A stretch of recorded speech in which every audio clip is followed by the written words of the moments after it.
Hello అండి అందరికీ. ఈరోజు మన రెసిపీ వచ్చేసి చికెన్ ఫ్రై అండి.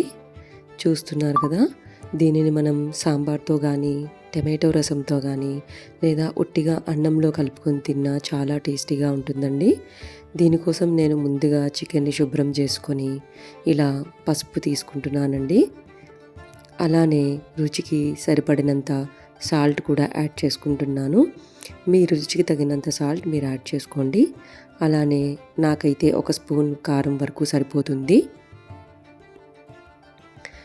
వేసుకొని చికెన్కి ఈ పసుపు, ఉప్పు, కారం బాగా పట్టేంత వరకు బాగా కలుపుకోండి. ఇలా మొత్తం ముక్కలకి ఈవెన్గా పట్టేలా చూసుకోండి. చూసారు కదా ఉప్పు కారం ఎంత బాగా పట్టిందో. ఇప్పుడు దీన్ని నేను పక్కన పెట్టుకుంటున్నానండి. మసాలా ప్రిపేర్ చేసుకుందాం. అల్లం వెల్లుల్లి ఇలా ముక్కలుగా చేసుకొని మిక్సీ జార్లోకి వేసుకుంటున్నాను. అలానే మసాలా దినుసులు తీసుకుంటున్నానండి. యాలకులు, దాల్చిన చెక్క,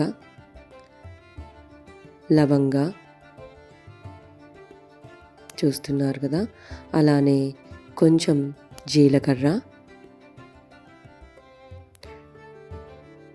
ధనియాలు వీటిని వేసుకొని మిక్సీ పట్టేసుకొని దీనిని నేను పక్కన పెట్టుకుంటున్నానండి.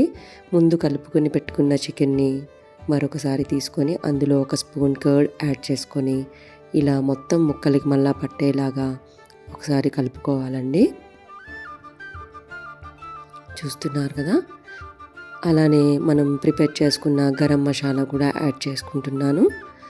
దీనిని కూడా మొత్తం ముక్కలకు పట్టేలా మరొకసారి బాగా కలుపుకోండి.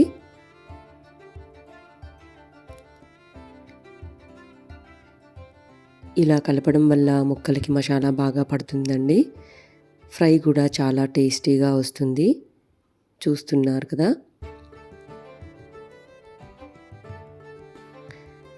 ముక్కలకు చూడండి మసాలా ఎంత బాగా పట్టిందో.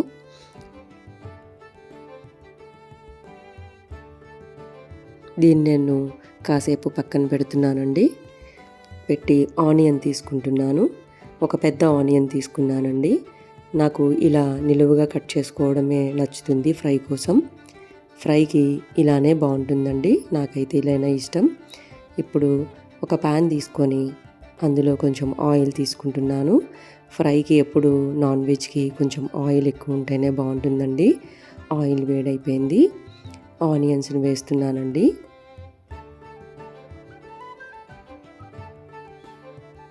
ఇలా మొత్తం ఆనియన్స్ వేసేసుకున్నాను.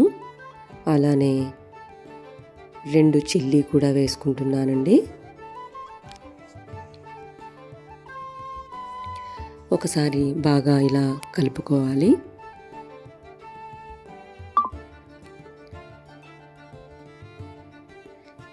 ఇందులోకి కరివేపాకు కూడా యాడ్ చేసుకున్నాను. మరొకసారి మిశ్రమాన్నంతా బాగా కలుపుకోండి.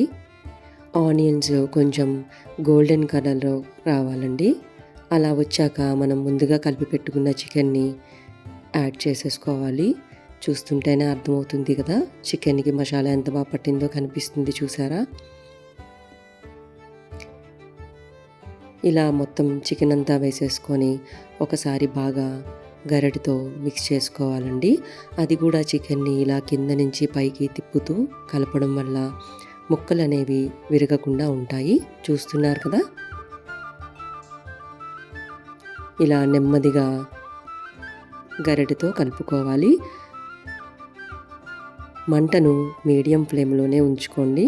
హై ఫ్లేమ్లో పెడితే ముక్క మాడిపోతుంది కానీ లోన ఉడకదండి. అందుకని మంటను మీడియంలోనే ఉంచుకొని దీనిపైన పెట్టేద్దాం. ఇలా 15 నిమిషాల నుంచి మళ్ళా తీసే చూస్తే ముక్కలలో ఉన్న నీరు ఊరి ఇలా బయటకు వస్తుందండి. చూస్తున్నారు కదా. ఇప్పుడు దీనిని నెమ్మదిగా ఇలా సిమ్లోనే మూత తీసేసి మరొక 15 నిమిషాల పాటు ఇలా ఫ్రై చేసుకుందామండి. చాలా నెమ్మదిగా కలుపుతూ ఫ్రై చేసుకోవాలి, లేదంటే ముక్కలు విరిగిపోతాయి కదా. చూస్తున్నారు కదా. దగ్గర పడుతుందండి. నీళ్లు చూసారా.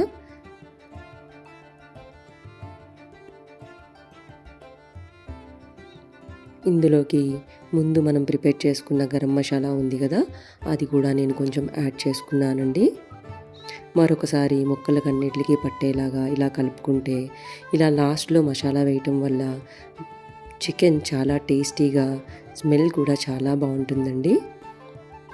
అంతే, చూశారు కదా, మన చికెన్ ఫ్రై రెడీ అయిపోతుందండి. చూసారా, చికెన్ ఫ్రై రెడీ అయిపోయింది.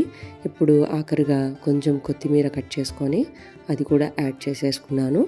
మరొకసారి బాగా కలిపేసుకుంటున్నానండి. చూస్తున్నారు కదా చికెన్ ఫ్రై ఎంత బాగా వచ్చిందో. అంతే అండి, ఎంతో tasty and simple chicken fry ready అయిపోయింది.